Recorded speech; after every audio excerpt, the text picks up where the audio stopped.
ಆತ್ಮೀಯ ವೀಕ್ಷಕರೇ, SSP ಸ್ಕಾಲರ್ಶಿಪ್ಗೆ apply ಮಾಡಿರ್ತಕ್ಕಂಥ ಬಹಳಷ್ಟು ವಿದ್ಯಾರ್ಥಿಗಳಿಗೆ ಅಮೌಂಟು ಕ್ರೆಡಿಟ್ ಆಗ್ತಾ ಇದೆ. ಇನ್ನು ಕೆಲವೊಬ್ಬರಿಗೆ ಅಮೌಂಟು ಕ್ರೆಡಿಟ್ ಆಗ್ತಾ ಇಲ್ಲ.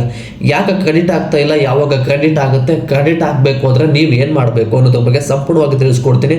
ವಿಡಿಯೋನ ಮಧ್ಯದಲ್ಲೆಲ್ಲ ಸ್ಕಿಪ್ ಮಾಡೋಕೆ ಹೋಗ್ಬಿಡಿ. ವಿದ್ಯಾರ್ಥಿಗಳು ಕಮೆಂಟ್ ಮಾಡ್ತಾ ಇದ್ರೆ DBT ನೋ ಅಂತ ತೋರಿಸ್ತಾ ಇದೆ, ನನಗೆ ಹಾಫ್ ಅಮೌಂಟ್ ಬಂದಿದೆ, ರಿಮೈನಿಂಗ್ ಅಮೌಂಟ್ ಯಾವಾಗ ಬರುತ್ತೆ, ಮೊದಲನೇ ವೆರಿಫಿಕೇಶನ್ ಕಂಪ್ಲೀಟ್ ಆಗಿದೆ, 3-4ನೇ ವೆರಿಫಿಕೇಶನ್ ಕಂಪ್ಲೀಟ್ ಆಗಿಲ್ಲ. ಇದ್ರ ಬಗ್ಗೆ ಸಂಪೂರ್ಣವಾಗಿ ಈ ವಿಡಿಯೋದಲ್ಲಿ ತಿಳಿಸ್ಕೊಡ್ತೀನಿ. ಬನ್ನಿ ಸ್ನೇಹಿತರೆ, ನೀವೇನಾದರೂ DBT ಸ್ಟೇಟಸ್ ಅಲ್ಲಿ ಎಸ್ ಅಂತ ತೋರಿಸ್ತಾ ಇತ್ತು ಅಂದ್ರೆ ಇಟ್ಸ್ ಟು ಬೆಟರ್, ಏನು ಅವಶ್ಯಕತೆ ಇಲ್ಲ, ಗೌರ್ಮೆಂಟ್ ಕಡೆಯಿಂದ ಫಂಡ್ ರಿಲೀಸ್ ಆಗಿದೆ ಅಂತ ಹೇಳಿ ಅರ್ಥ. ನೋ ಅಂತ ತೋರಿಸ್ತಾ ಇದ್ರೆ ಗೌರ್ಮೆಂಟ್ ಕಡೆಯಿಂದ ಏನು ಫಂಡ್ ರಿಲೀಸ್ ಆಗಿಲ್ಲ ಅಂತ ಹೇಳಿ ಅರ್ಥ. ಮತ್ತೆ ನೋ ಅಂತ ತೋರಿಸ್ತಾ ಇದ್ರೆ ಏನು ಮಾಡಬೇಕು ಅನ್ನೋದನ್ನು ತಿಳಿಸ್ಕೊಟ್ಬಿಡ್ತೀನಿ. ಮತ್ತೆ ಇನ್ನು ಕೆಲವೊಬ್ಬರು DBT ಸ್ಟೇಟಸ್ ಅಲ್ಲಿ ಅವಾಯ್ಡೆಡ್ ಅಂತ ತೋರಿಸ್ತಾ ಇದೆ, ಅಮೌಂಟ್ ಯಾವಾಗ ಬರುತ್ತೆ ಅಂತ ಹೇಳಿ ಕಮೆಂಟ್ ಮಾಡ್ತಾ ಇದ್ರೆ, ಅವಾಯ್ಡೆಡ್ ಅಂತ ಇದ್ರೆ ಏನು ತೊಂದರೆ ಇಲ್ಲ ಸ್ನೇಹಿತರೆ. ಬಟ್ 4th ಲೆವೆಲ್ ವರೆಗೂ ವೆರಿಫಿಕೇಶನ್ ಕಂಪ್ಲೀಟ್ ಆಗಿರಬೇಕು. ಮೊದಲನೇ, 2ನೇ ಮತ್ತು 3ನೇ, 4ನೇ ಹಂತದ ವೆರಿಫಿಕೇಶನ್ ಕಂಪ್ಲೀಟ್ ಆಗಿದ್ರೆ ಮಾತ್ರ SSP ಸ್ಕಾಲರ್ಶಿಪ್ DDO ಅಪ್ರೂವಲ್ ತನಕ ಹೋಗುತ್ತೆ. DDO ಅಪ್ರೂವಲ್ ಕೊಟ್ಟರೆ ವಿತಿನ್ 2 or 3 ವರ್ಕಿಂಗ್ ಡೇಸ್ ಒಳಗಡೆ ನಿಮ್ಮ ಖಾತೆಗೆ ಅಮೌಂಟ್ ಕ್ರೆಡಿಟ್ ಆಗುತ್ತೆ. DBT ಸ್ಟೇಟಸ್ ಒಂದು ಎಸ್ ಅಂತ ಇತ್ತಂದ್ರೆ ನಾನು ಹೇಳ್ದಂಗೆ ಮಾಡಿದ್ರೆ 8 ದಿನದೊಳಗಡೆ SSP ಸ್ಕಾಲರ್ಶಿಪ್ ಹಣ ನಿಮ್ಮ ಖಾತೆಗೆ ಬರುತ್ತೆ. ಬಟ್ ನೀವು ಆ್ಯಕ್ಟಿವ್ ಆಗಿ ಎಲ್ಲವನ್ನ ಕೆಲಸ ಮಾಡಬೇಕು. ಏನು ಅನ್ನೋದನ್ನು ತಿಳಿಸ್ಕೊಟ್ಬಿಡ್ತೀನಿ. ಏನು ಅಂದರೆ ನಿಮ್ದು ಏನಾದರೂ ಮಾರ್ಕ್ಸ್ ಕಾರ್ಡ್ ಪೆಂಡಿಂಗ್ ಇತ್ತಂದರೆ SSP ಸ್ಕಾಲರ್ಶಿಪ್ ಪೋರ್ಟಲ್ ಓಪನ್ ಮಾಡಿದರೆ ಪ್ರೀವಿಯಸ್ ಇಯರ್ ಬರುತ್ತೆ. ಪ್ರೀವಿಯಸ್ ಇಯರ್ನ ಸೆಲೆಕ್ಟ್ ಮಾಡಿಕೊಂಡ್ರೆ ನೀವು ಯಾವ ಇಯರ್ದು ಮಾರ್ಕ್ಸ್ ಕಾರ್ಡ್ ಅಪ್ಲೋಡ್ ಮಾಡಿಲ್ವೋ ಆ ಇಯರನ್ನು ಸೆಲೆಕ್ಟ್ ಮಾಡ್ಕೊಳ್ಳಿ. ನಿಮ್ಮ ಒರಿಜಿನಲ್ ಮಾರ್ಕ್ಸ್ ಕಾರ್ಡ್ ನಿಮ್ಮ ಹತ್ರ ಇರಬೇಕು.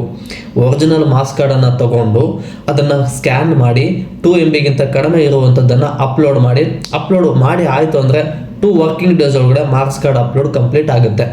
ಬಟ್ ಅದ್ರ ಜೊತೆಗೆ ವೆರಿಫಿಕೇಶನ್ ಏನಾದರೂ ಕಂಪ್ಲೀಟ್ ಆಗಿಲ್ಲ ಅಂದರೆ ವೆರಿಫಿಕೇಶನ್ ಯಾಕೆ ಕಂಪ್ಲೀಟ್ ಆಗಿರಲ್ಲ ಅನ್ನೋದನ್ನು ತಿಳಿಸ್ಬಿಡ್ತೀನಿ. ಮೊದಲನೇದು, ನೀವು SSP ಸ್ಕಾಲರ್ಶಿಪ್ ಅಪ್ಲಿಕೇಶನ್ ಹಾಕಿದ ಮೇಲೆ ಒರಿಜಿನಲ್ ಕಾಪಿಯನ್ನು ನಿಮ್ಮ ತಾಲೂಕು ಆಫೀಸ್ಗೆ ಸಂಬಂಧಪಟ್ಟಿರ್ತಕ್ಕಂಥ ಇಲಾಖೆಗೆ ತಲುಪಿಸ್ಬೇಕು.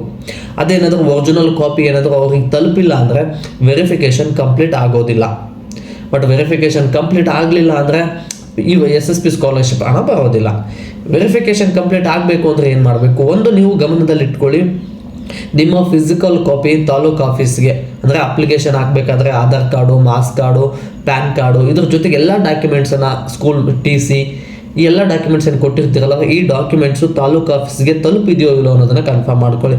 ತಲುಪಿಲ್ಲ ಅಂದರೆ ಏನು ಮಾಡಬೇಕು, ತಲುಪಿಲ್ಲ ಅಂದರೆ ಇನ್ನೂ ಒಂದು ಸಲ ಎಲ್ಲ ಸೆಟ್ಟನ್ನು ಜೆರಾಕ್ಸ್ ಮಾಡಿಸಿ ತಾಲೂಕು ಆಫೀಸ್ಗೆ ತಲುಪಿಸಿ ವೆರಿಫಿಕೇಶನ್ ಮಾಡಿಸಿ ಅಂತೇಳಿ ಅವರ ಗಮನಕ್ಕೆ ತಗೊಂಬನ್ನಿ. ಇಲ್ಲ ಅಂದರೆ ನಿಮ್ಮದು ಫಿಸಿಕಲ್ ಕಾಪಿ ಬಂದಿಲ್ಲ ಅಂತೇಳಿ ಅಪ್ರೂವಲ್ ಕೊಡದೆ ವೆರಿಫಿಕೇಶನ್ ಕಂಪ್ಲೀಟ್ ಆಗದೆ ಪೆಂಡಿಂಗನ್ನು ಇಟ್ಟಿರ್ತಾರೆ.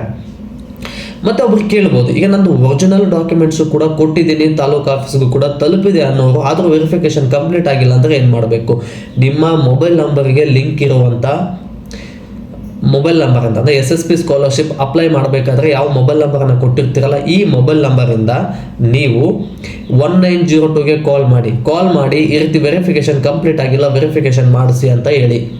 ಆಲ್ಮೋಸ್ಟ್ 2-3 ವರ್ಕಿಂಗ್ ಡೇಸ್ ಒಳಗಡೆ ವೆರಿಫಿಕೇಶನ್ ಕೂಡ ಕಂಪ್ಲೀಟ್ ಆಗುತ್ತೆ. ಆದರೂ ಕಂಪ್ಲೀಟ್ ಆಗಿಲ್ಲ ಅಂದರೆ ನೀವು SSP ಸ್ಕಾಲರ್ಶಿಪ್ ಪೋರ್ಟಲ್ನ ಓಪನ್ ಮಾಡಿದ್ರೆ ಅಲ್ಲಿ ಮೇಲ್ ID ಸಿಗುತ್ತೆ, ಸಪೋರ್ಟ್ ಮೇಲ್ ID ಸಿಗುತ್ತೆ. ಈ ಮೇಲ್ IDಗೆ ನೀವು ಅರ್ಜಿ ಹಾಕಿರ್ತಕ್ಕಂಥ ಒಂದು ಕಾಪಿ, ಅದರ ಜೊತೆಗೆ ನಿಮ್ಮ DBT ಸ್ಟೇಟಸ್ ಏನು ತೋರಿಸ್ತಾ ಇದ್ದಲ್ಲ ಇದನ್ನು, ಇವೆರಡನ್ನು ಒಂದೇ ಪೇಜಲ್ಲಿ PDF ಮಾಡಿ ನೀವು SSP ಸ್ಕಾಲರ್ಶಿಪ್ ಅಪ್ಲೈ ಮಾಡಬೇಕಾದ್ರೆ ಯಾವ ಮೇಲ್ IDಯನ್ನು ಕೊಟ್ಟಿರ್ತೀರಲ್ವ ಅದೇ ಮೇಲ್ IDಯಿಂದ ಮೇಲ್ ಮಾಡಬೇಕು. ಇದು ಕೂಡ ವೆರಿಫಿಕೇಶನ್ ಕೂಡ ಕಂಪ್ಲೀಟ್ ಆಗುತ್ತೆ. ನಾವು ಕಾಲು ಮಾಡಿದ್ವಿ, ಮೇಲು ಮಾಡಿದ್ವಿ, ಆದರೂ ವೆರಿಫಿಕೇಶನ್ ಕಂಪ್ಲೀಟ್ ಆಗಿಲ್ಲ ಅಂದರೆ ಮೊದಲನೇ ಮತ್ತು 2ನೇ ಹಂತದ ವೆರಿಫಿಕೇಶನ್ ಪೆಂಡಿಂಗ್ ಇತ್ತು ಅಂದರೆ ತಾಲೂಕು ಆಫೀಸ್ಗೆ ಹೋಗಿ ವೆರಿಫಿಕೇಶನ್ ಅನ್ನು ಕಂಪ್ಲೀಟ್ ಮಾಡಿಸ್ಕೊಳ್ಳಿ. 3ನೇ ಮತ್ತು 4ನೇ ಹಂತದ ವೆರಿಫಿಕೇಶನ್ ಪೆಂಡಿಂಗ್ ಇತ್ತಂದರೆ ಡಿಸ್ಟಿಕ್ ಆಫೀಸ್ಗೆ ಹೋಗಿ ವೆರಿಫಿಕೇಶನ್ ಅನ್ನು ಮಾಡಿಸ್ಕೊಳ್ಳಿ. ಇದು ವೆರಿಫಿಕೇಶನ್ ಪೆಂಡಿಂಗ್ ಇರುವಂಥ ವಿದ್ಯಾರ್ಥಿಗಳಿಗೆ ಬಂದಿರತಕ್ಕಂಥ ಅಪ್ಡೇಟು. ಮತ್ತು ಕೆಲವೊಬ್ಬರು ಇನ್ನೂ ಕಮೆಂಟ್ ಮಾಡ್ತಾ ಇದ್ದಾರೆ, ನನಗೆ ಅರ್ಧ ಅಮೌಂಟ್ ಬಂದಿದೆ, ರಿಮೈನಿಂಗ್ ಅಮೌಂಟ್ ಯಾವಾಗ ಬರುತ್ತೆ. ಇದ್ರ ಬಗ್ಗೆ ವಿತಿನ್ 2 ವರ್ಡ್ಸಲ್ಲಿ ನಿಮಗೆ ತಿಳಿಸ್ಬಿಡ್ತೀನಿ. ನಿಮ್ಮ DBT ಸ್ಟೇಟಸ್ ಚೆಕ್ ಮಾಡಿದಾಗ ಎಷ್ಟು ಅಮೌಂಟ್ ತೋರಿಸ್ತಾ ಇತ್ತು ಅಷ್ಟು ಅಮೌಂಟು ಬಂದಿತ್ತು ಅಂದರೆ ನಿಮಗೆ ಫುಲ್ ಅಮೌಂಟ್ ಬಂದಿದೆ ಅಂತೇಳಿ ಅರ್ಥ. ಬಟ್ ಅಷ್ಟು ಅಮೌಂಟ್ ಬಂದಿಲ್ಲ, DBT ಸ್ಟೇಟಸಲ್ಲಿ ಜಾಸ್ತಿ ಅಮೌಂಟ್ ತೋರಿಸ್ತಾ ಇತ್ತು, ನನಗೆ ಕಡಿಮೆ ಅಮೌಂಟು ಕ್ರೆಡಿಟ್ ಆಗಿದೆ ಅನ್ನೋರಿಗೆ ಇನ್ನೂ ಅಮೌಂಟು ಫಂಡ್ ರಿಲೀಸ್ ಆಗಿಲ್ಲ. ರಿಲೀಸ್ ಆದಾಗ DDO ಅಪ್ರೂವಲ್ ಒಂದು ಪೆಂಡಿಂಗ್ ಇರುತ್ತೆ, ಅಪ್ರೂವಲ್ ಕೊಟ್ಟರೆ ಅದು ಕೂಡ 2-3 ವರ್ಕಿಂಗ್ ಡೇಸ್ ಒಳಗಡೆ ಅಮೌಂಟು ಕ್ರೆಡಿಟ್ ಆಗುತ್ತೆ. ಇದು ಹಾಫ್ ಅಮೌಂಟು ಕ್ರೆಡಿಟ್ ಆಗಿರ್ತಕ್ಕಂಥ ವಿದ್ಯಾರ್ಥಿಗಳಿಗೆ ಬಂದಿರತಕ್ಕಂಥ ಅಪ್ಡೇಟು ಸ್ನೇಹಿತರೆ. ಮತ್ತು ಇನ್ನೊಂದು ವಿಚಾರವನ್ನು ನಿಮಗೆ ಹೇಳಬೇಕಿತ್ತು, SSP ಸ್ಕಾಲರ್ಶಿಪ್ಪು ಹೊಸದಾಗಿ ಏನು ಅಪ್ಲೈ ಮಾಡಿದ್ರಲ್ಲ ಇವ್ರದ್ದು ಕೂಡ ಅಮೌಂಟು ಸ್ಯಾಂಕ್ಷನ್ ಆಗಿದೆ, ಗೌರ್ಮೆಂಟ್ ಕಡೆಯಿಂದ ಫಂಡು ಕೂಡ ರಿಲೀಸ್ ಆಗ್ತಾ ಇದೆ. ನಿಮ್ಮದು ಎಲ್ಲ ಡಾಕ್ಯುಮೆಂಟ್ಸು ಕೂಡ ನೀವು ತಾಲೂಕು ಆಫೀಸ್ಗೆ ಎಲ್ಲವೂ ಸಬ್ಮಿಟ್ ಮಾಡಿದಿರೋ ಇಲ್ಲೋ ಅನ್ನೋದನ್ನು ಆದಷ್ಟು ಬೇಗ ಗಮನಕ್ಕೆ ತಗೊಂಬನ್ನಿ. ಯಾಕಂದರೆ ಕೆಲವೊಂದಿಷ್ಟು ವಿದ್ಯಾರ್ಥಿಗಳಿಗೆ ವೆರಿಫಿಕೇಶನ್ ಕೂಡ ಕಂಪ್ಲೀಟ್ ಆಗಿದೆ, ಅಮೌಂಟು ಕೂಡ ಕ್ರೆಡಿಟ್ ಆಗಿದೆ. ಅದಕ್ಕೆ ನಾವು ಹೇಳೋದು ಪ್ರತಿ ಸಲನೂ ಅಪ್ಲಿಕೇಶನ್ ಹಾಕಬೇಕಾದ್ರೆ ಗಮನದಲ್ಲಿ ಇಟ್ಕೊಂಡು ಹಾಕಿ. ಹೋದ ವರ್ಷದ ಮಾರ್ಕ್ಸ್ ಕಾರ್ಡನ್ನು ಅಪ್ಲೋಡ್ ಮಾಡಬೇಕು. ಅದರ ಜೊತೆಗೆ ನೀವು ನಿಮ್ಮ ಫಿಸಿಕಲ್ ಕಾಪಿ ತಾಲೂಕು ಆಫೀಸ್ಗೆ ಹೋಗಿದೆಯೋ ಇಲ್ಲೋ ಅನ್ನೋದನ್ನು ಗಮನದಲ್ಲಿ ಇಟ್ಕೊಳ್ಳಿ. ಗಮನದಲ್ಲಿ ಇಟ್ಟಿಲ್ಲ ಅಂದರೆ ವೆರಿಫಿಕೇಶನ್ ಕಂಪ್ಲೀಟ್ ಆಗೋದಿಲ್ಲ, SSP ಸ್ಕಾಲರ್ಶಿಪ್ ಹಣ ಪೆಂಡಿಂಗ್ ಉಳ್ಕೊಳ್ಳುತ್ತೆ.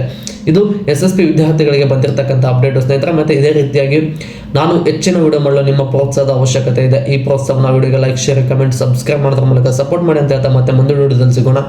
ಧನ್ಯವಾದಗಳು ಸ್ನೇಹಿತರೆ.